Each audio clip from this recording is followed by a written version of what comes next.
여보세요? 박희준입니다.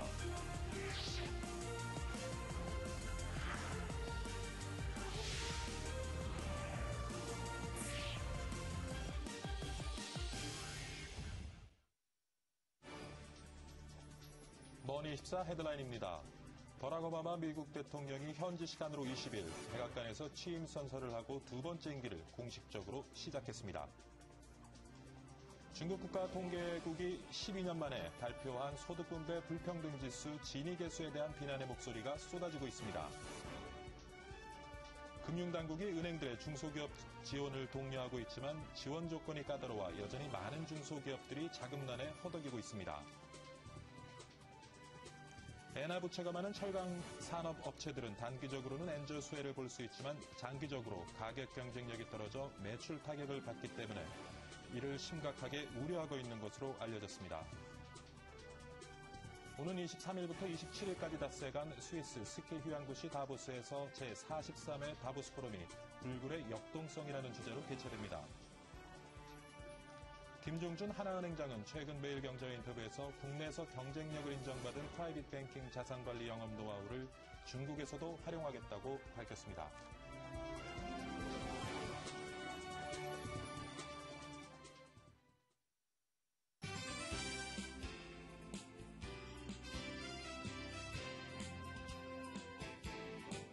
네, 박희준의 여보세요 1월 22일 월요일 2부 시작하도록 하겠습니다. 최근 특허를 비롯한 지식재산 산업이 금융산업과 접목되면서 금융분야의 새로운 성장 동력으로 떠오르고 있습니다. 일명 IP금융, 지식재산 중심의 각종 금융활동을 일컫는 IP금융이 크게 주목받고 있는데요. 이 내용 잠시 후에 살펴보도록 하겠습니다. 1인 가구의 비중이 매우 높아지고 있습니다. 1인 가구 약세는 우리 사회에 피할 수 없는 중요한 변화가 되고 있는데요. 1인 가구 시대에 맞는 재테크 해법, 잠시 후 전문가와 함께 살펴보도록 하겠습니다. 자, 먼저 글로벌 마감 시황부터 살펴보고 가겠습니다. 김하빈 캐스터가 준비하고 있죠. 김하빈 캐스터. 시황센터입니다. 지난주 뉴욕 증시 나스닥 지수는 약세를 보였지만 다우지수와 S&P 500 지수는 강세로 마감했습니다. 지난주 뉴욕 증시 마감 지수 자세히 보겠습니다. 다우지수입니다. 0.39% 상승한 13,649.70 기록했고요. 나스닥 종합지수 소폭 밀리면서 3,100선에서 마감했습니다. S&P 500 지수 0.34% 상승한 1,485.98 기록했습니다. 이번 주 뉴욕 증시의 관심은 미국 주요 기업 실적과 주요 경제 지표들인데요. 기업 실적이 호조를 보인다면 이번 주 뉴욕 증시 좋은 흐름 보일 것으로 예상됩니다. 먼저 이번 주 미국 주요 경제지표 발표 일정부터 보겠습니다. 22일입니다. 기존 주택 판매와 23일에는 주간 모기지 신청지수와 11월 주택시장지수 상승률이 발표될 예정이고요. 24일에는 주간 신규 실업수당 청구 건수와 주간 연속 실업수당 청구 건수 등이 발표될 예정입니다. 25일에는 12월 신규 주택 판매지수가 발표될 예정입니다. 다음 미국 주요 기업 실적 발표 일정도 보겠습니다. 22일에는 델타항공, 듀퐁, 구글, IBM 등이 발표될 예정이고요. 23일에는 맥도날드, 애플, 버거킹 등이 발표될 예정입니다. 24일과 25일도 보겠습니다. 24일에는 AT&T, 마이크로소프트, 스타벅스 등이 발표될 예정이고요. 25일에는 헬리버튼, 허니웰 등이 발표될 예정입니다. 유럽도 지난주 마감 상황 살펴보겠습니다. 지난주 유럽 증시는 중국 경제 성장률의 좋은 결과에도 불구하고 엇갈린 미국 기업 실적이 증시에 부담을 주는 모습이었는데요. 유럽 증시 자세한 마감 지수 보겠습니다. 영국 FTSE 지수 0.36% 상승한 6,100선에서 마감했고요. 독일 닥스 지수 약보합권에서 7,700선에서 마감했습니다. 프랑스 캬크 지수 0.07% 소폭 밀리면서 3,741.56에 거래 마쳤습니다. 아시아 가보겠습니다. 지난주 금요일 아시아 증시는 대체로 상승 마감했습니다. 일본 증시는 엔화 약세가 호재로 작용했고요. 중국 상해 지수는 중국의 4분기 성장률이 시장 전망치를 웃도는 소식이 호재로 작용했습니다. 또한 홍콩 항생 지수도 역시 상승 마감했습니다. 자세한 아시아 마감 지수 살펴보겠습니다. 일본 니케이 지수 2.86% 상승한 1,900선에서 거래 마쳤고요. 중국 상해 종합 지수 1.41% 상승한 2,300선에서 거래 마쳤습니다. 홍콩 항생 지수 1.12% 상승한 23,600선에서 마감했습니다. 지난주 원달러 환율도 보겠습니다. 지난주 외환시장에서 원달러 환율 0.9원 하락한 1,057.2원에 거래 마쳤습니다. 지금까지 시황센터였습니다. 네, 김하빈 캐스터와 함께 지수 중심으로 글로벌 마감 시장 살펴봤습니다. 이번에는 머니국의 이나연 기자 전화 연결해서 관련 내용 자세히 한번 분석해 보도록 하겠습니다. 이나연 기자. 네, 머니국입니다. 지난 주말 마감한 뉴욕 증시는 소비자 심리 지수와 엇갈린 기업 실적으로 혼조세를 기록했습니다. 개장 전에 발표된 제너럴 일렉트릭의 지난해 4분기 실적은 시장의 예측을 웃돌았고요. 모건 스탠리는 지난해 4분기 흑자 전환에 성공했는데요. 하지만 미국의 소비자 심리 지수는 1년여 만에 가장 낮은 수준으로 떨어진 것이 뉴욕 증시 혼조세를 이끌었습니다. 톰슨 로이터 미시간대는 1월 미국의 소비자 심리 지수가 71.3을 기록했다고 발표했습니다. 이는 지난해 12월의 72.9와 시장 전문가들의 예상 75보다 낮은 수준으로 2011년 12월 이후 최저치입니다. 이 소비자 심리 지수는 연방정부의 부채 한도 증액 협상과 관련해서 불확실성이 계속되고 있어서 악화된 것으로 분석되고 있는데요. 다만 미국 공화당이 채무 한도를 단기적으로 연장하는 방안을 제안하면서 미국의 디폴트를 우려한 투자자들이 다소 안도하는 모습을 보였습니다. 공화당이 다수석을 차지한 하원은 이번 주 중에 부채 상한 임시 상향 조정안을 표결 처리한다는 방침입니다. 또 중국의 지난 4분기 경제 성장률이 7.8%를 기록하면서 2년 만에 반등한 점도 증시에 호재로 작용했습니다. 유럽 증시에서도 이 중국 경제 성장률이 호재로 작용했지만 영국의 소매 판매 지표가 예상보다 부진한 것으로 나타나면서 혼조세로 마감을 했습니다.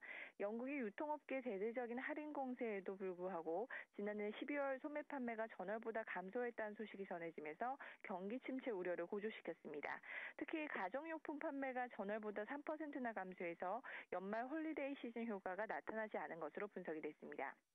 이번 주는 21일이 마틴 루터킹 기념일로 뉴욕 증시는 휴장하는데요. 그 이후에는 실적 장색이 형성될 것으로 보입니다. 구글과 IBM, 애플 등 주요 대기업 수십 곳이 지난해 4분기 실적을 순차적으로 공개하는데요. 이들 기업의 다수가 시장의 기대치에 부합하는 실적이나 낙관적 전망을 내놓으면서 최근에 랠리를 끌고 갈 것이라는 분석들이 나오고 있습니다. 지난달 주택 판매와 주간 신규 실업수당 청구 건수 등 주요 지표도 회복세를 보일 것으로 예상이 되고요. 24일엔 1월 중국 HSBC 제조업 구매자 관리 지수 PMI 예비치가 발표가 되는데요. 지난주 발표된 지난해 중국 GDP가 전문가 예상치를 웃돌았기 때문에 분위기는 좋은 편입니다. 역시 같은 날 우리나라에서도 4분기 GDP가 발표되는데요. 전문가들은 4분기 GDP 성장률이 3분기 대비해서 0.5%, 전년 동기 대비해서 1.9% 성장할 것으로 추정하고 있습니다. 일본에서는 일본 중앙은행인 일본은행이 21일부터 22일 이틀간 올해 첫 번째 통화정책 회의를 갖습니다. 아베 신조 총리의 요구대로 일본은행이 물가 상승률 목표치를 1%에서 2%로 상향 조정할지 여부가 주목되고 있습니다. 유럽에서도 올해 첫 번째 유로존 재무장관 회의, 즉 유로그룹 회의도 열립니다. 21일 이 회의에서는 지난 2005년부터 의장을 맡아오던 장클로드 융커 의장이 물러나면서 차기 의장으로 네덜란드의 예론 데이셀 블룸 재무장관이 지명될 것으로 알려졌습니다. 원래 융커 의장은 올해 7월 17일까지가 임기지만 그동안 조기 퇴진 의사를 밝힌 뒤로 독일과 프랑스가 모두 동의하는 차기 의장 후보가 없어서 시한부로 자리를 지켜왔습니다. 이 데이셀 블룸 장관 18일 룩셈부르크에서 융커 의장을 만날 예정인데요. 프랑스 분위기가 심상치가 않아서 최종 의장 지명까지는 순탄치 않을 가능성 제기가 되고 있습니다. 또 마리오 드라기 유럽중앙은행 총재는 20일 독일 프랑크푸르트에서 연설이 예정돼 있고요. 23일부터는 스위스 다보스에서 세계경제 포럼이 시작이 됩니다. 마지막으로 한국 시간으로 내일 오전 1시 반에는 오바마 대통령 취임 연설에서 오바마 정부의 정책 방향이나 공약 내용이 재조명될 가능성이 있기 때문에 눈여겨보시기 바랍니다. 지금까지 머니국에서 전해드렸습니다.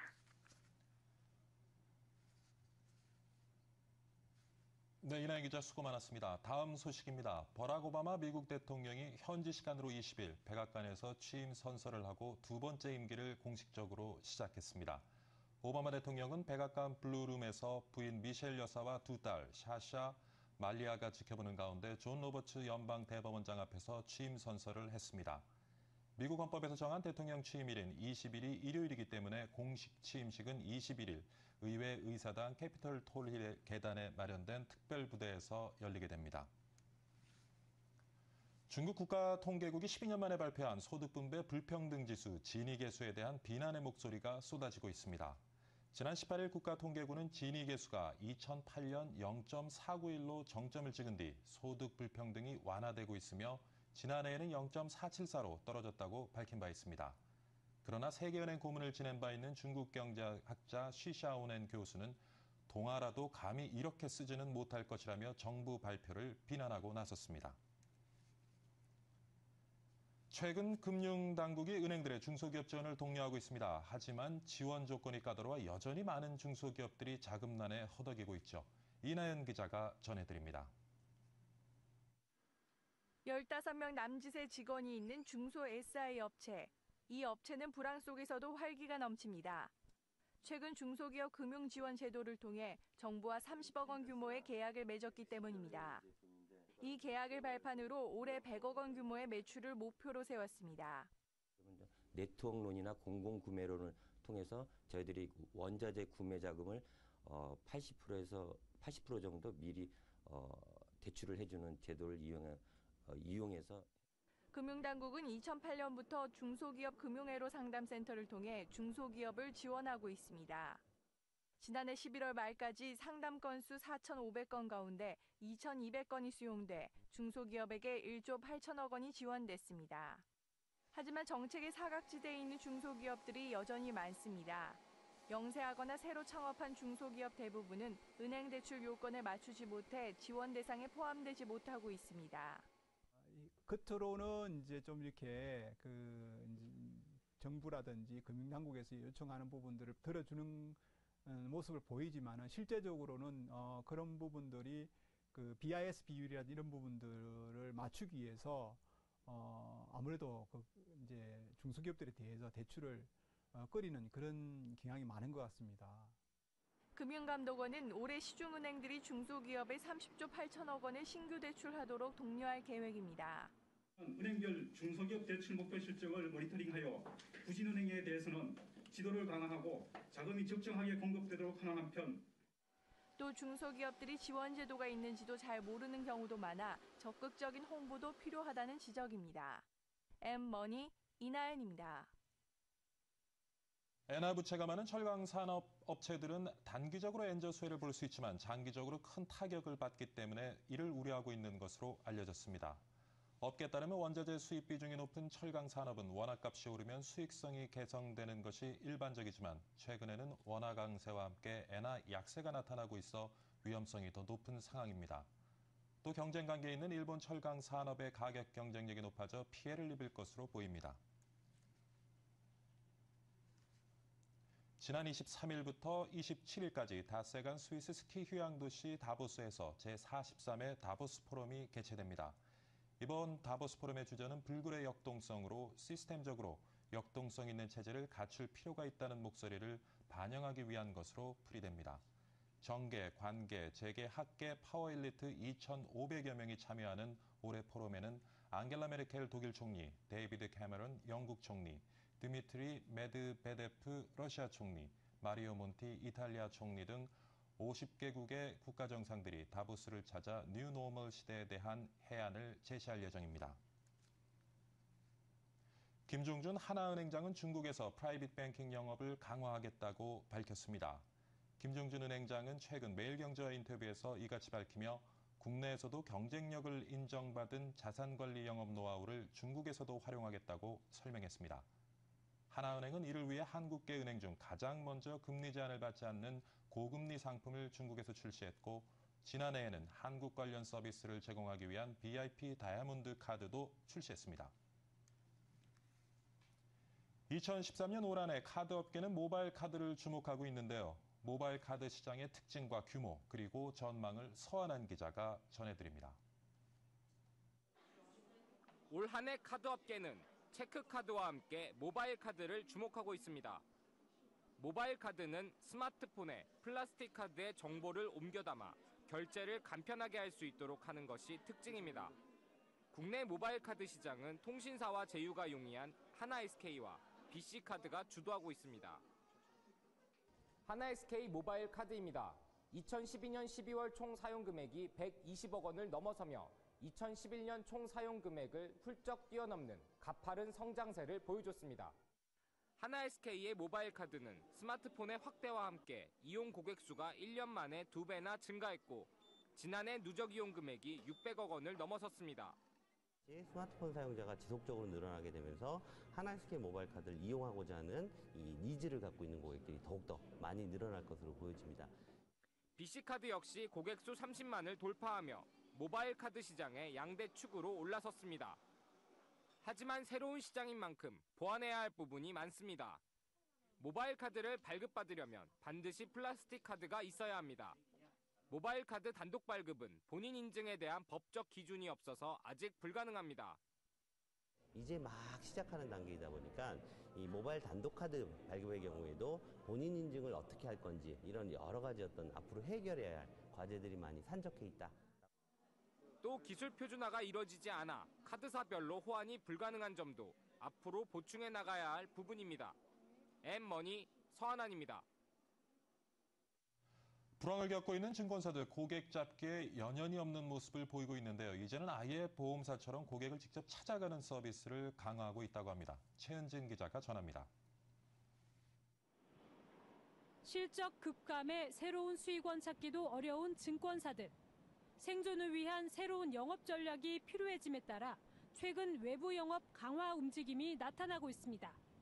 금융당국이 모바일을 이용한 계좌 개설 등을 허용한 점도 외부 영업하기 좋은 환경을 만들었습니다.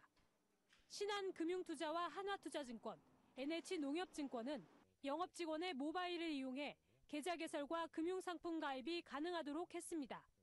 고객들은 이 서비스를 통해 증권사 지점을 방문하지 않고도 자산 관리를 받을 수 있게 됐습니다. 브로커리지 수익률이 점차 이제 감소해가는 수익률 경쟁으로 가고 있는 상황에서 자선 영업 전략을 이제 펼치다 보니까 그거의 하나의 대안으로서 이제 이런 ODS를 취하는 그런 전략들이 있는 것 같고요. 비용에 대한 절감 효과와 아니면 친환경, 종이를 감소함으로 해서 저탄소에 대한 부분들을 저희가 지원할 수 있고. 대우증권과 KTB투자증권 등 대부분의 증권사들도 이 서비스를 개발 중에 있거나 시행을 검토하고 있습니다. 새로운 수익원을 찾아 다시 호황기를 만나기 전까지 증권맨들의 외부 영업 경쟁은 더욱 가속화될 전망입니다. M머니 최현진입니다. 네, 이번에는 밤사이에 들어온 주요 외신 정리해 보도록 하겠습니다. 김원규 외신 캐스터가 준비하고 있습니다. 김원규 캐스터. 안녕하십니까. 외신 브리핑 김원규입니다. 최근 금값이 지지부진해서인지 은을 찾는 사람들이 많이 늘었다고 합니다. 하지만 이 때문에 미국 조폐국의 아메리칸 이글 은화가 매진됐다고 블룸버그 통신이 전했는데요. 전날 미국 조폐국은 1월 은화 판매 규모가 601만 온스로 지난 1월 이후 최고치를 기록했다고 발표했습니다. 조폐국은 당분간 은화 판매를 중단하며 이달 말 재개할 예정이라고 밝혔는데요. 최근 은을 찾는 사람들이 많아진 것은 아마도 은은 안전자산과 금속 산업에 일하는 두 가지 장점 때문이라고 밝혔습니다. 18일 뉴욕 상품 거래소는 은의 3월 선물 가격은 0.4% 상승한 온수당 31.93달러의 거래를 마감했습니다. 은 선물 가격은 이번 주 5% 상승해 지난해 11월 23일 이후 가장 큰 주간 상승률을 기록하기도 했는데요. 블룸버그 전문가들은 올해 은 가격이 27% 상승한 온스당 40.25달러까지 갈 것으로 내다보고 있습니다. 다음 기사 보시죠. 지난해 콩과 옥수수 가격이 사상 최대치를 기록했는데요. 하지만 올해도 오를 전망입니다. 미국은 세계 최대 콩 옥수수 산지인데 그런 미국에서 올해도 가뭄이 계속될 것으로 전망되고 있습니다. 미국 국립기상청은 오는 4월 30일까지 미국 전역의 날씨를 예측했는데 결과에 따르면 농업지대에서 4월까지 예년보다 건조한 날씨가 이어질 것이고 특히 미국에서도 손꼽히는 곡창지대인 남부 지역도 가뭄의 영향권에 들어올 것이라고 블룸버그 통신이 전했습니다. 그래서일까요? 이곳의 수확에 따라 전 세계 곡물 가격이 좌지우지될 전망인데요. 실제로 작년 이 지역의 반세기 만에 최악의 가뭄이 닥치자 곡물 가격은 사상 최고치를 기록했습니다. 전문가들은 미국 내 작황에 대한 우려가 커지자 작년 여름 이후 안정을 찾아가던 곡물값이 다시 상승하고 있다고 전했는데요. 하지만 남미의 주요 콩 생산국가의 생산량이 역대 최대라는 예측 때문에 상승폭은 그렇게 크지 않을 것이라고 전망했습니다. 다음 기사 보시죠. 얼마 전 아이폰의 수익 저조로 애플의 주가가 하락했다는 기사 보신 적 있으시죠? 이번에는 아이패드로 이어질 것 같습니다. 그동안 일본 가전업체 샤프가 애플 아이패드용 9.7인치 스크린 생산을 했는데요. 하지만 최근 생산을 거의 중단했다고 로이터 통신이 보도했습니다. 샤프 관련 소식통은 2012년 말부터 조금씩 생산을 줄여온 샤프의 아이패드 생산 라인이 이달부터 최소 수준으로 운영되고 있다고 밝혔습니다. 이들은 현재 샤프의 아이패드 생산량을 정확히 알 수 없지만 매우 적다고 말했는데요. 더불어 이 소식통은 왜 아이패드 스크린 생산이 거의 중단했는지에 대한 이유도 밝히지 않았습니다. 하지만 올해 조사기관에 따르면 지난해 4분기 1,300만 대였던 태블릿 판매량이 올해 1분기에 800만 대로 거의 40%가량 떨어질 것으로 내다봤는데요. 이 부분에서 해답을 찾을 수 있을 것이라고 말했습니다. 지금까지 외신 브리핑이었습니다.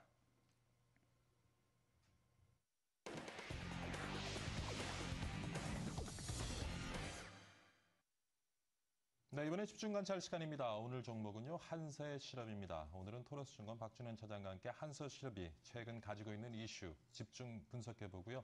앞으로의 전망과 투자 전략까지 세워보도록 하겠습니다. 차장님 안녕하십니까?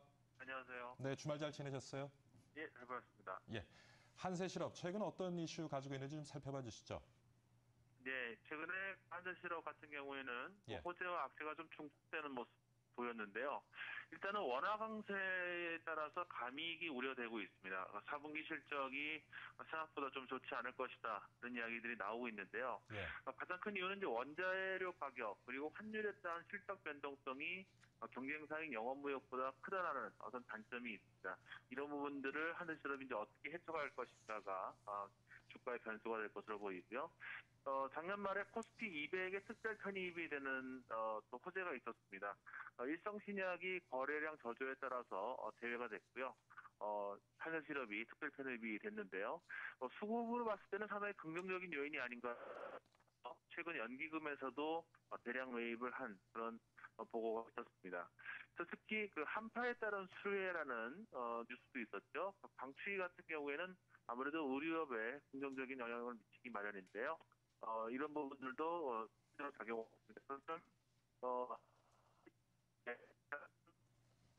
올렸던 이유 중에 하나는 패션업계의 제2의 코스메틱스가 될 것이다. 이런 이야기들이 이슈로 부각이 됐는데요. 예. 장기 성장성을 확보한 이유는 글로벌 브랜드의 전략 밴드로서 장기 성장을 확보했다. 이런 분석이 있었습니다. 이 부분은 좀 상당히 좀 의미가 있는 것으로 보이는데요. 사실 글로벌 브랜드의 전략 밴드가 됐다는 것은 쉬운 부분이 아닙니다. 왜냐면요. 대규모의 생산 라인을 일단 보유하고 있어야 됩니다. 한세실업 같은 경우에는 베트남과 인도네시아에 대규모 생산 라인을 보유하고 있는데요. 이거는 아무래도 낮은 납품 단가를 맞추기 위해서 필요한 부분이고요. 70% 이상 바이어와 직거래하는 부분도 상당히 중요한 요인이 되어야 되고요.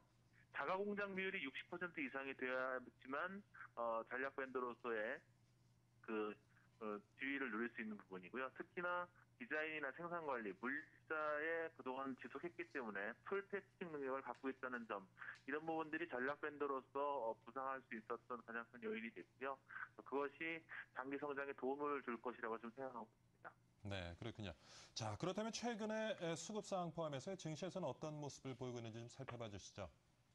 일단 한세실업이 2만 원 가까이 주가 고점을 찍은 이후에는 기관들 같은 경우에는 좀 매수와 매도를 반복하는 모습을 보였습니다. 최근 2일간 기관에서 순매수를 보여줬고요. 예. 외국인들 같은 경우에는 지난 금요일에는 순매수로 전환했으나 2012년 이후에는 지분율이 늘어나는 그런 모습을 보여주고 있습니다. 네, 그렇군요. 자, 앞으로는 어떻게 전망하시고 또 우리 투자자들 어떤 전략으로 대응해야 될지 좀 짚어주시죠. 일단 글로벌 의류 밸류체인의 전략 밴더로 구성이 됐다는 부분 상당히 긍정적이지 않는가. 장기적인 성장을 기대할 수 있는 요인이라고 볼 수 있겠고요. 특히 그 의류 OEM 같은 경우에는 예. 다른 의류 대비해서는 상대적으로 재고 리스크가 낮다는 점도 안정적인 이익 성장이 가능할 것으로 보입니다. 일단 중장기적으로 ODM 비중이 확대하고 있고요. 5분 의료나 SK 의료의 비중이 확대되고 있기 때문에 올해 영업 이익률도 개선될 것으로 보입니다. 다만 지금 현재 그 환율이 문제고요. 특히나 이제 원재료 가격에 의한 어떤 실적 변동성이 크다는 점이 다소간 약점으로 지적이 되기 때문에 4분기 실적 발표 시점에서는 주가가 조금 빠질 가능성이 있지 않겠는가, 조정 가능성이 있기 때문에 저점을 노리는 것이 일단은 가장 좋은 전략이라고 보이고요. 목표가는 일단 2만 원으로 보도록 하겠습니다. 매수 의견을 드리고요. 조정시 매수 관점에서 접근하겠습니다. 네, 오늘 토로스증권의 박준현 차장과 함께 한세 실업 집중 관찰해봤습니다. 오늘 한 주 시작 월요일인데 활기찬 하루 되시기 바랍니다. 예, 감사합니다. 감사합니다. 대한민국 최고의 명품 경제 프로그램 생방송 박희준의 여보세요. 네, 현재 시각 7시 23분 지나고 있습니다. 이번에는 경제 이슈 짚어보도록 하겠습니다. 매주 월요일 함께해 주시는 분이죠. 오늘은 서울대학교 경제학부의 표학길 교수님 나와 계십니다. 안녕하십니까? 안녕하세요. 네, 일주일 잘 보내시고요. 네. 오시는데 뭐 길은 괜찮으셨습니까? 괜찮았습니다. 예. 네. 자, IP 금융 얘기 좀 오늘 해보려고 네. 하는데요. 요즘 뭐 최근 와서 IP 금융이 뜬다 하는 얘기가 많습니다만은 네. IP 금융이 무엇인지 좀 설명 먼저 부탁드리겠습니다. 네.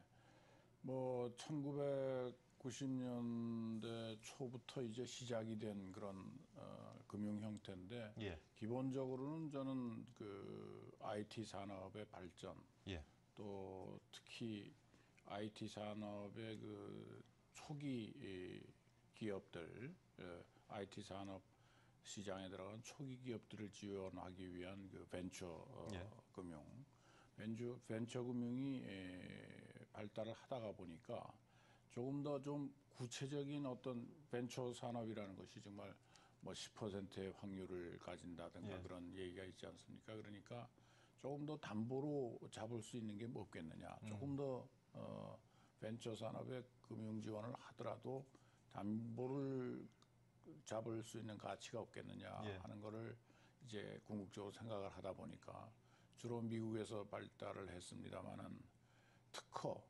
특허 신청 단계에서부터 파이낸싱을 하는 경우도 있고 예. 특허가 이루어지면은 그 특허를 담보로 해서 또 자산 유동화 같은 것을 통해 가지고 자금 조달을 시도를 할 수가 있고 또는 특허를 보유하고 있는 기업이 특허를 팔았다가 예. 그 특허를 다시 자기가 사용할 수도 있겠죠. 그건 예. 라이선스 백이라고도 얘기를 하는데 그런 형태의 말하자면 뭐 파생금융이라고도 볼 수 있겠죠. 예. 네. 그러니까 이제 벤처들이 성장해 나가는 과정에서 부동산이 아닌 중소기업들이 가지고 있는 그런 기술, 그렇습니다. 특허를 담보로 이제 대출을 해주는 것이 시작이 네, 되어서 그렇습니다. 이제 보다 적극적인 모습을 그렇습니다. 보이고 있는 것이고요. 네. 자, 최근 와서 지식재산 산업이 이제 금융 산업과 접목이 되면서 네. 굉장히 이제 새로운 금융 문화로 떠오르고 네, 있는데 네. 지금 이 성장세가 어느 정도에 있습니까? 지금 뭐 대표적인 펀드 중에 하나가 이제 월프라 그래가지고 예. 위스콘신 대학 동창들이 이제 기금화해가지고 재단 예, 예. 동창들의 연구 재단이 이제 이 위스콘신 대학에서 개발되는 여러 가지 과학 분야 혹은 기초 산업 분야의 지적 재산권들을 그걸 이용해 가지고 자산 유동화를 하고 그래가지고 거기 미국 기업들이 많이 참여를 하고 있죠. 예. 대표적인 회사들도 또 iVenture라 그래서 Intellectual Ventures라 그것도 역시 같은 기법으로 IT 중심으로 벤처 산업에다가 지원을 하면서 예. 그들의 특허 내지는 준특허를 담보로 유동화 자산을 하고 있는 것이죠. 예. 지금 뭐 월프 같은 경우에는 연평균 17%의 수익률을 올리고 있다고 생각을 합니다.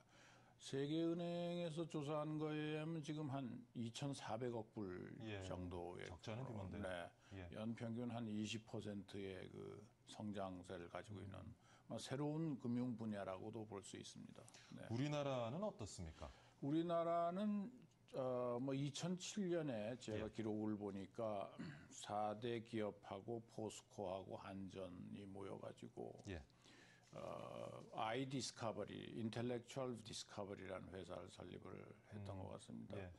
지금까지는 그렇게 실적이 그렇게 뚜렷하게 높지는 않았지만 최근에 예를 들자면 자산 연동화 같은 거를 통해 가지고 투자를 하는 그런 그 모습이 나타나고는 있습니다만 아직은 우리나라의 시장은 본격적으로 형성되지 못하고 있습니다. 한 가지 특징은 이것도 역시 시장 수요와 시장 공급에 의해서 구체적인 인텔렉츄얼 프로퍼티, 다시 말하면은 지적재산권, 특히 특허와 같은 경우에 가격 평가가 이루어진다는 것이죠. 밸류에이션이.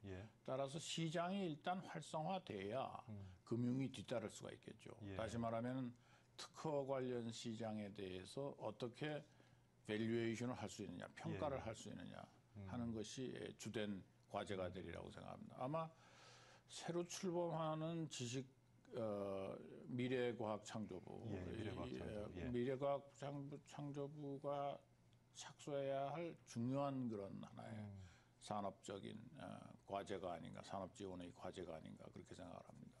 그러니까 가능성 있는 무형자산, 기술, 특허 이런 것에 관해서 제대로 평가해 줄 수 있는 어떤 틀이 먼저 마련이 되어져야 그렇습니다. 이런 산업이 좀 발전해 나갈 수 있겠군요. 일단 수요자와 공급자가 있어야 되는데요. 가령 비슷한 특허가 한 서너 개가 존재한다. 그 특허는 반드시 국내에 기업이 출원한 특허가 아니래도 외국에서 출원한 특허일 수도 있겠죠. 그럼 경쟁 특허가 4-5개가 있을 때 그것을 어떻게 비교 평가하느냐. 그거는 원매자들이 다시 말하면 그 특허를 활용하려고 하는 기업들이 10개, 20개가 있다면 국내외 기업들이 있으면은 거기에 각각에 대한 평가가 이루어지겠죠. 다시 말하면 수요와 공급이 이루어져야 평가가 이루어져야 그것을 그 특허를 담보로 자산을 연동화시킬 수가 있겠죠. 다시 자산을 연동화시킨다는 얘기는 특허를 산 기업이 그냥 1차적인 파이낸싱만 하는 것이 아니라 그거를 다시 매각하는 것이죠. 매각함으로 해서 다른 펀드라든가 헤지 펀드라든가 다른 운영기금으로부터 다시 파이낸싱을 받아서 그 특허에다 투자를 하는 거나 마찬가지죠. 자, 최근에서 우리 금융산업 많은 어려움 속에 지금 위기를 겪고 있기도 한데 이러한 IP 금융이 좀 발달되면 새로운 어떤 금융산업이 있어도 성장 동력 역할을 해줄 수 있을 것 같고요. 해줄 수 있습니다. 해줄 수 있는데 이제 국내에서의 아직 그 특허 관련 시장이 오픈 마켓이 되지는 못하고 아직은 그동안 R&D가 많이 R&D 투자가 있었습니다만은 그것이 어떤 활성화되고 공개화되고 어떤 면에서 그래서 수요와 공급이 이루어지는 활성화된 시장이 우선 형성이 돼야 되겠습니다. 초기 시장 활성에는 어떤 정부의 노력도 좀 필요하죠. 필요하죠. 그리고 특히 그 외국 기업들이 가지고 있는 특허에 대해서 국내 기업들이 어떻게 활용할 것이냐. 하는 데 대해서는 외국 특허 시장에 대한 동향을 잘 주시할 필요가 있습니다. 반드시 우리나라의 특허만을 가지고 기업이 앞으로 생존에 의존할 필요는 없는 거니까요. 수많은 외국의 그 특허를 어떻게 평가하느냐, 특허에 관한 정보를 어떻게 모니터링하느냐, 이게 다 특허 IP 금융과 관련된 기술이라고 생각할 수 있습니다. 정말 지식 집약적 서비스 산업이라고 얘기할 수가 있겠네요. 그렇습니다. 그리고 이제 차기 정부 들어서 중소기업 육성 지원 얘기 화두가 되고 있는데 아무래도 이러한 IP 금융이 발달하게 된다면은 기술력을 가지고 있지만 자금 조달이 힘든 중소기업들에도 아마 숨통을 트여줄 수 있는 좋은 경로가 될 수 있겠네요. 자금 조달 면에서도 중소기업이 열악할 수밖에 없지만은 특히 특허 정보, 특허에 대한 평가, 여러 개의 특허가 존재할 때 같은 동일한 기술에서 어떤 특허가 앞으로 시장성이 더 높고 또 상대적으로 저렴한 가격에 사가지고 그 중소기업이 활용할 수 있느냐. 이런 것이 어떤 면에서는 공적으로 예. 이루어질 수 있으면은 예. 상당한 도움이 되리라고 생각합니다. 네. IP금융 조금 기대해 볼 만한 그러한 사업 분야인 것 같습니다. 그렇습니다. 근데 사실 뭐 요즘 이제 좀 다른 얘기일 수도 있는데요. 중소기업들 뭐 자금도 자금이지만 요즘 그 원고, 네. 그러니까 환율 하락 때문에 굉장히 네. 많은 어려움을 겪고 있는 것 같습니다. 네. 어느 정도의 좀 어려움을 겪고 지금 있는지. 뭐 일부에서는 예. 1,050원 달러당 1,050원이 마지노선 아니냐 예. 이제 이렇게까지 얘기를 하는데 그 의외로 대기업 중에서는 예. 가령 뭐 현대자동차라든가 삼성전자 해외 시장 아퍼레이션이 뭐 반을 넘어가는 그런 대기업들의 경우에는 예. 원화 강세의 충격을 일부 분산을 시킬 수가 있겠죠. 그런데 이제 제일 어려움은 중소기업, 특히 중견기업 예. 제 생각에 예. 중견기업들은 이제 그 대부분이 수출에 의존하기보다도 수입에 많이 의존하다 보니까 예. 수입 단가가 굉장히 올라가겠죠. 이제 여러 가지로. 예, 예. 또 수출 기업의 경우에도 지금 상당수 수출 기업들이 한 65%가 환해지에 노출되어 있는 것 같습니다. 준비를 못 하고 있다는 얘기입니다. 쉽게 말해서. 예, 예. 그러면 수출로 벌어들이는 영업이익을 그때 고스란히 환 리스크에 내놓는 예. 그러한 기업들이 나타나고 있기 때문에 사실 지금 지난번 키코 사건 같은 것이 아주 굉장히 영향이 컸다고 생각합니다. 예. 환해지가 아니라 예. 환해지를 마이너스로 예, 예. 그 벌어들인 말하자면 큰 환손 위험을 가중시키는 그런, 위험을 예. 가중시키고 손실이 일어났다는 것이 예. 우리로서는 참 뼈아픈 그런 경험인데 그러나 중소기업들이 할 수 있는 방법은 어느 정도까지 환해지를 해나가는 방법이고 그런 면에서는 키코 사건을 잘 염두에 둬가지고 예. 앞으로의 환율 동향에 예민하게 좀 반응을 해나가는 방법밖에 없습니다. 다시 말하면 전부를 환해지에 걸 필요는 없겠지만 예. 적어도 30-40%의 어닝, 다시 말하면 수출 수입을 30-40% 정도는 환해지를 거는 것이 정당한 그 영업 활동 아닌가 그렇게 생각을 합니다.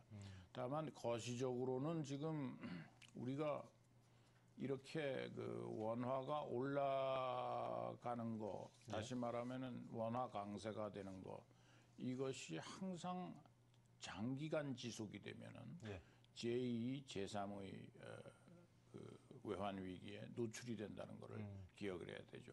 일단 외국 자금들이 들어왔다가 빠져나갈 때를 생각해야 되기 때문에 그 빠져나갈 때 속력은 들어올 때 속력의 배 2-3배 정도로 빠른 속도로 빠져나간다고 생각합니다. 그래서 지금 우리가 뭐 1997년, 98년 IMF 위기를 당했을 때나 그 다음에 2007년, 2008년에 글로벌 위기를 당했을 때 원화 시장의 움직임 자체는 동일했습니다. 다시 말하면 급속한 외화 자금의 유출로 인해서 우리 원화가 가치가 한 30-40% 내지 50% 절하를 당했거든요. 그렇죠. 네. 그렇기 때문에 이 절상 기간이 오랫동안 지속이 된다는 거는 가령 뭐 예를 들자면 2-3년 지속이 된다는 거는 그만큼 그러한 리스크에 노출될 수 있다는 것을 얘기해 주고 있겠죠.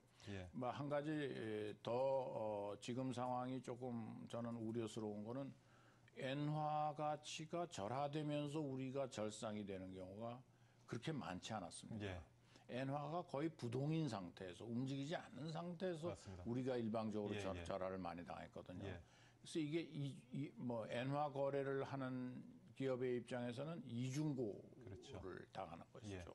그래서 어느 정도까지는 뭐 안정이 되리라고 생각을 합니다만은 중소기업의 입장에서는 굉장히 난처한 그런 상황에 돌입하고 있는 것 같습니다. 지금 환 위험에 중소기업도 뭐 많이 노출돼 있지만 지금 뭐 대기업도 크게 다르지는 않은 것 같습니다. 그렇습니다. 지금 자동차나 자동차 부품 쪽도 벌써 지금 영향을 많이 받고 있고요. 네네. 아까 이제 교수님 말씀하신 것처럼 자동차 같은 경우에는 많은 부분 생산 기지를 해외에 두고 있기 때문에 네. 조금 해지되고 있었는데 네. 여전히 아직 노출이 돼 있는 것 같고 그렇습니다. 영향을 받는 것 같고 네.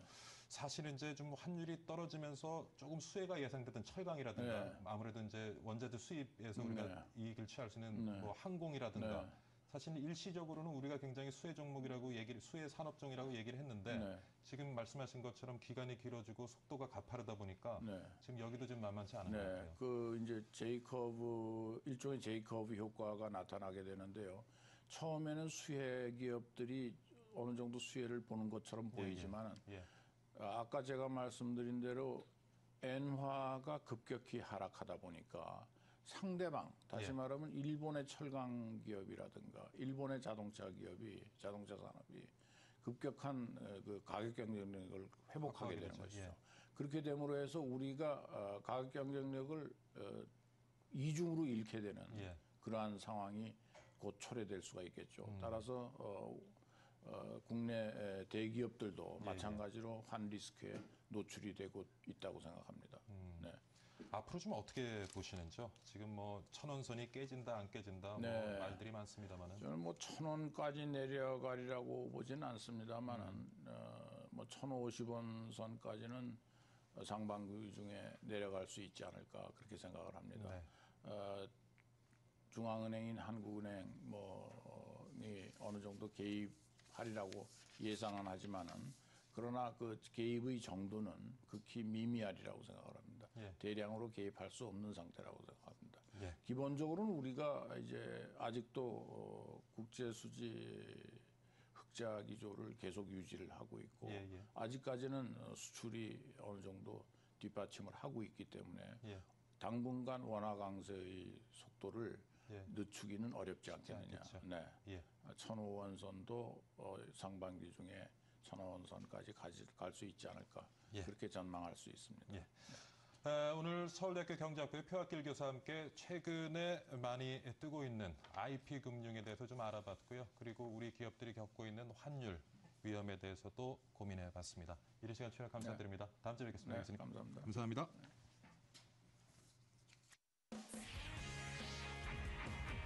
대한민국 최고의 명품 경제 프로그램 생방송 박희준의 여보세요. 네, 이번에는 예고해드린 대로 1인 가구 시대의 재테크 방법 살펴보도록 하겠습니다. 과거보다 혼자 살고 있는 1인 가구가 참 많이 늘어났습니다. 인구 고령화도 영향을 미쳤겠고요. 독신, 이혼, 취업, 학업 등 이유도 다양해지고 연령대도 다양해지고 있는 것 같습니다. 그렇다면 1인 가구 시대에 맞는 효과적인 재테크 방법 무엇인지 한번 또 살펴봐야겠죠. 오늘 스튜디오에는요, 미래에셋 은퇴연구소 이상건 상무 나와 계십니다. 안녕하십니까? 네, 안녕하세요. 네. 자, 요즘 싱글 전성시대라는 말도 있습니다. 대한민국의 1인 가구 어느 정도 지금 늘어나고 있는지요? 흔히 우리가 이제 표준 가정 모델, 예. 아파트 분양받으실 때도 국민주택 규모 이렇게 얘기를 하잖아요. 예. 보통 4인 가족입니다. 그렇죠. 흔히 일반적으로 우리는 4인 가족이 가장 많다고 생각하는데 그렇지가 않습니다. 현재 그 가장 많은 것은 4인 가족과 1인 가족 비슷하긴 한데요.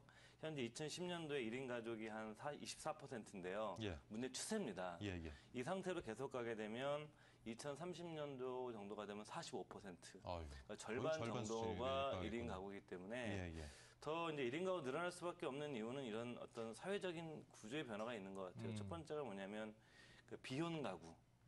주변에 능력 있는 여성분들 중에 결혼 안 하고 사시는 분이 꽤 많습니다. 아유, 우리 방송국에도 참 많습니다. 예. 그러니까 이제 비혼 가구죠. 1인 비혼 가구. 예. 아예 결혼 자체 하지 않는 1인 비혼 가구가 늘고 있고요.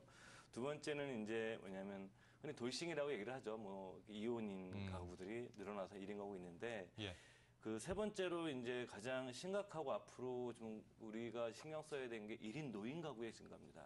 이게 왜냐하면 배우자 중에 한 명이 사별하시면 과거에는 자식이 부양을 했지만 지금 그렇지가 않거든요. 그리고 현재 40대, 50대 분들이 더 많이 나이가 드실 텐데 이분들이 연세가 드신 다음엔 이분들은 또 자식과 더욱더 아파지지 않을 겁니다. 그렇기 때문에 이제 이 중에서도 가장 가파르게 증가할 것으로 보이는 게 1인 노인 가구 증가율입니다. 뭐 지금 말씀해 주신 것처럼 이런저런 이유로 해서 1인 가구가 지금 가파르게 예. 증가를 하고 있는데 1인 가구가 늘어나면서 달라진 사회 모습이 있다면 어떤 것이 있을까요? 첫 번째가 이제 가족의 개념이죠. 과연 4인 가족이 표준 가구 모델이냐? 예. 그 4인 가족한테 아파트 분양받을 때 인센티브를 주고 자녀를 많이 낳는 인센티브를 주는 것이 과연 사회적 형평성에서 맞느냐? 그런 그런 논란이 나올 수 수가 있습니다. 이제 예. 앞으로는. 두 번째는 소비에 관한 문제죠. 우리가 이제 어떤 물건을 살 때는 가족이 같이 쓰는 개념이었거든요. 예, 예. 그러니까 가전제품 할 때 집 가짜를 썼습니다. 이제 가전제품의 시대에서 개전제품, 개별적으로 쓰는 거죠. 그다음에 세 번째 주거 형태. 예. 우리가 흔히 아까도 말씀드렸지만 국민주택 규모라는 게 뭐 그 25점 옛날에 뭐 7평 이런 얘기를 했었는데 예. 평방미터 얘기를 하는 거죠. 근데 그런 것이 아니라 최근에 주거 형태를 보게 되면 소형 평수가 이제 급증을 하고 있고요. 예. 네 번째는 이제 그 가족 제도에서 특히 이제 1인 여성들이 증가하면서 예. 1인 여성들이 또 문제가 되는 게 뭐냐면 이분들이 빈곤층에 전락할 경우에 사회적으로 이제 비용 같은 것도 증가할 수 있는 원인이 될 수가 있습니다. 여러 가지 좀 이렇게 부작용을 많이 낳을 수가 있겠네요. 우리가 준비가 사회적으로 제대로 되어 있지 않은 상태에서 1인 가구 증가하다 보면 여러 가지 사회적 문제를 만들어낼 수 있을 것 같은데 자, 과거에는요. 사실 부동산이 가장 큰 재테크의 수단이었던 것 같습니다. 예. 그리고 제가 40대 중반인데 아직 제 나이에도 부동산이 그렇죠. 재테크의 가장 좋은 수단이 아닌가라는 제가 인식을 하고 있는데 앞으로는 좀 달라지겠죠. 의외로 이제 싱글족 계신 분들을 만나보면은 집도 집이지만 연금에 관심이 되게 많아요. 왜냐하면 흔히 이제 옛날 어르신들이 말씀하시지 않습니까? 이게 예. 나이가 들면 자식 새끼들 필요 없다고 예. 이렇게 마누라 남편이 최고로. 그런데 이분들이 이제 혼자 있는 삶이기 때문에 예. 혼자 자기를 지켜나가야 된다는 것들이 굉장히 관심이 많고요. 두 번째는 보험에 대한 관심도 많은데 이 보장성 보험의 일반적인 대표적인 보장성 보험이 종신보험이거든요. 예. 그 종신보험이라는 것은 그 가장이나 집안에 누가 경제적 기둥인 사람이 죽었을 때 남은 가족들의 생계를 책임져주는 보험인데 그렇죠. 싱글족이 증가하게 되면 이분들 입장에서는 종신보험이 필요 없는 거죠. 필요가 없거든요. 예, 그렇기 본인 때문에 죽을 오히려 것이니까.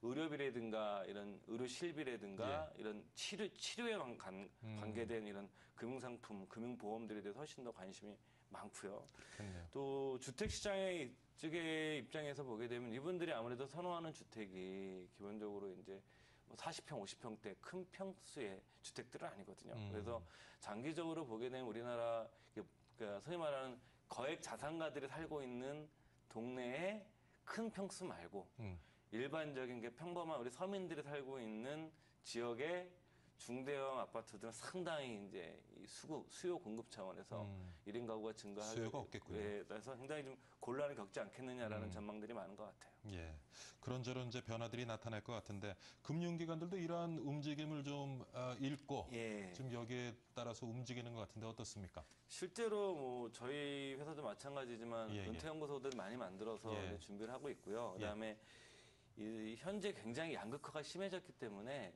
이 재테크가 양극화되는 것 같아요. 그러니까 돈이 많으신 분들은 또 세금도 강화되니까 예, 예. 절세 쪽으로 가시는 것 같고 예. 또 이제 하단에 계신 분 경제적으로는 이분들 같은 경우 마땅한 돈은 없잖아요. 재테크할 그렇죠. 또 그렇다고 해서 또 부동산에 많이 물려 있고 이러다 보니까 이분들은 이제 거의 초점을 노후에 맞춘 연금 쪽으로 또 연금 상품 같은 경우는 정부에서 이제 세제 혜택을 주고 있으니까요. 예. 이런 식으로 굉장히 양극화되어 가는 것 같아요. 예. 자, 1인 가구 독신에게 가장 큰 걱정은 아무래도 노후에 대한 불안일 것 같습니다. 예. 그렇다면 은퇴할 때까지 노후 생활비 좀 준비를 해야 될 텐데 좀 전에 뭐 연금도 말씀하셨지만 이거 어떻게 좀 차근차근 준비를 해 나가야 될지. 일단은 그 국민연금공단에서 이제 최저 필요한 1인 생활비 정도 추산한 걸 보면 한 140만 원 정도인데요. 이 현재 금액이니까 나중에 물가 상승률을 감안해 보게 되면 몇 억이 넘어가겠죠. 6, 7억이 넘어가겠죠. 근데 나중에 이제 화폐 가치 생각해 보게 되면 그래서 일단 가장 기본적인 거는 이건 교과서적인 얘기입니다. 저는 이 노후에 관련된 준비를 어떻게 해야 되냐 그러면은 어려울 때일수록 가장 교과서적인 게 답이다라는 겁니다.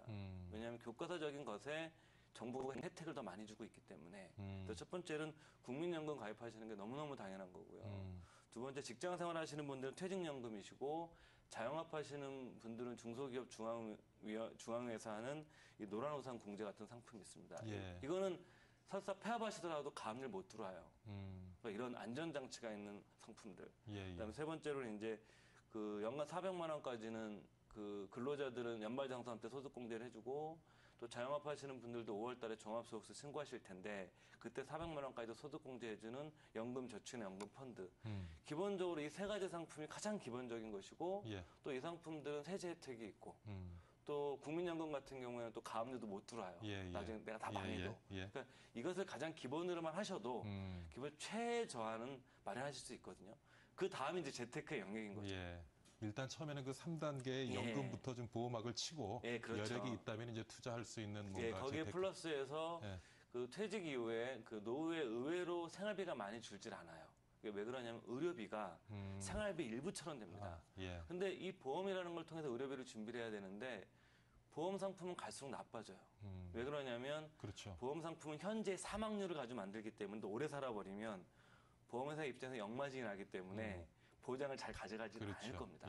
앞으로 더욱더. 그렇기 때문에 지금 건강하시고 돈이 있으실 때 그 보장성 보험이나 의료 실비 같은 것을 충분히 들어두는 것이 기본적인 거죠. 자, 뭐 지금 은퇴할 때까지 노후 생활비 마련해야 된다고 하는데 뭐 지금 은퇴연구소에서 이렇게 추정 계산하시기로 보통 한 얼마 정도 봐야 되는지. 물론 이제 나이에 따라서 뭐 여러 가지 조건에 따라 틀려지겠지만. 사실 이런 거는 이제 저희 쪽 데이터보다는 이제 국민연금 같은 데서 만든 데이터 쓸 수밖에 없는데 보통 그 부부 기준 한 250만 원 정도. 지금 현재 기준인 겁니다. 그다음에 1인 가족 한 140만 원 정도인데 이 정도를 뭐 미래 같이 생각해 보게 되면 한 뭐 10억 가까이 될 거예요. 쓴다고 그러면 평균 수명이 길어졌으니까. 근데 아까도 말씀드린 것처럼 그 국민연금 같은 경우는 기본 3층 연금 자체를 활용하시면 최저한의 생활비 정도는 아직까지는 가능한 것 같아요. 우리나라에서 산출해보게 되면요. 그러니까 하여튼 진짜 연금 세 가지는 꼭 드셔야 될 것 같아요. 드셔야죠. 근데 또 요즘 문제가 연금도 65세부터 나오잖아요. 근데 대부분 이렇게 퇴직하시는 거 보면 요즘에는 뭐 한 50대 초중반에 주로 나오세요. 그러다 보면은 연금을 받을 때까지 한 10년 정도 공백이 생긴단 말이에요. 이 부분은 어떻게 좀 해결? 사실은 고민 많이 하시더라고요. 이게 가장 심각한 겁니다. 이게 최근에 보면 50대 창업률이 엄청나게 높아졌거든요. 근데 이 창업률이 사실 건강한 창업이 아닙니다. 혁신적인 창업이 아니라 떠밀린 창업이고요. 또 하나는 50대 남자들의 우울증 발병률이 1위입니다, 지금. 근데 이것도 병원에 가신 분들만 얘기니까 물론 자살률도 1위고요. 이게 가장 큰 이유는 이 50대의 국민연금 나오기 전까지 10년 정도의 시간 동안 아무런 보장이 없는 거예요. 근데 사실은 가장 완벽한 해법은 일자리입니다. 일자리, 사실 박근혜 이제 정부가 가장 신경 써야 되는 것 자체 일자리인 이유 자체가 노후 관련돼서도 이분들이 50대에 망하지 않게끔 하기 위해서는 창업을 시키면 안 돼요. 창업 성공률이 20%가 안 되기 때문에 일자리가 훨씬 더 중요하거든요. 두 번째가 이분들이 뭐냐면 국민연금 나오기 전까지 자기가 좀 계획을 세워야 됩니다. 힘들더라도 국민연금 나오기 전까지 대안이 없다. 정부도 날 보호해줄 수 없기 때문에 내 스스로의 자구 노력과 자존 노력 외에는 믿을 게 없기 때문에 아까도 말씀드린 것처럼 각종 세제 혜택이 주어지는 금융상품들을 최대한 활용해서 꾸준히 넣고요. 또 10년 이상 장기성 보험 같은 경우에는 넣으면 비과세가 되거든요. 이런 것들 좀 이용하셔서 좀 준비를 해놓는 거 외에는 딱히 답은 없어 보입니다. 근데 그때 또 돈 많이 들 때잖아요. 자식들 대학 보내고 뭐 결혼시키고 돈 한창 많이 들라 저는 그런 얘기를 하거든요. 집값 2배, 3배 뛰고 뭐 주식값 2배, 3배 오르면 재무설계가 필요 없다. 뭐하러 재무설계를 하느냐 그거는. 빨리빨리 사야지. 오히려 돈을 벌기 어렵기 때문에 재무설계를 하는 거고 그래서 고성장 시대에는 오히려 재무설계라는 것이 먹히지 않을 것이다. 근데 지금처럼 저성장이 돼서 돈 벌기 어려워지고 빡빡해져야 그래야 계획이 필요한 거거든요. 그래서 지금은 계획을 세우셔야 될 때입니다. 자, 지금 뭐 시간이 거의 다 됐는데요. 지금까지 뭐 재무적인 준비를 얘기해봤는데 비재무적인 준비 뭐 한두 가지 좀 얘기를 해주시죠. 가장 큰 게 부부 사이입니다. 그러니까 저희 부모님 세대 같은 경우에는 저도 40대 후반인데 부모님 세대 같은 경우는 정말 자는 시간 빼고 밥 먹는 시간 다 빼면 순수하게 부부가 둘이 있는 시간이 2년이 안 됐어요. 근데 저희 세대를 비롯해서 한국의 베이비 붐 세대란 분들은 부부 간에 둘이 노후에 무려 있어야 되는 시간이 몇 년 정도 있어야 될 것 같습니다. 20년을 같이 있어요. 근데 인류 역사상 부부가 둘이 이렇게 오래 살아본 경험이 없습니다. 그러니까 저도 마찬가지지만 노후에 잘 지기 위해서는 부부가 같이 있어야 되는 훈련을 하실 필요가 있습니다. 굉장히 좋은 얘기인 것 같습니다. 오늘 미래에셋 은퇴연구소의 이상건 상무와 함께 노후 대비 어떻게 해야 될지 재무적, 비재무적 관점에서 한번 살펴봤습니다. 이른 시간 출연 감사드립니다, 상무님. 네, 한 주를 여는 월요일 아침입니다만 궂은 날씨로 좀 출근길 고생하실 것 같습니다. 오늘 같은 날은 서로 좀 더 배려하고 여유를 갖는 마음이 필요할 것 같고요. 박희준의 여보세요. 오늘은 여기서 인사드리도록 하겠습니다. 내일 다시 건강한 모습으로 찾아뵙겠습니다. 시청해주신 여러분 정말 감사드립니다.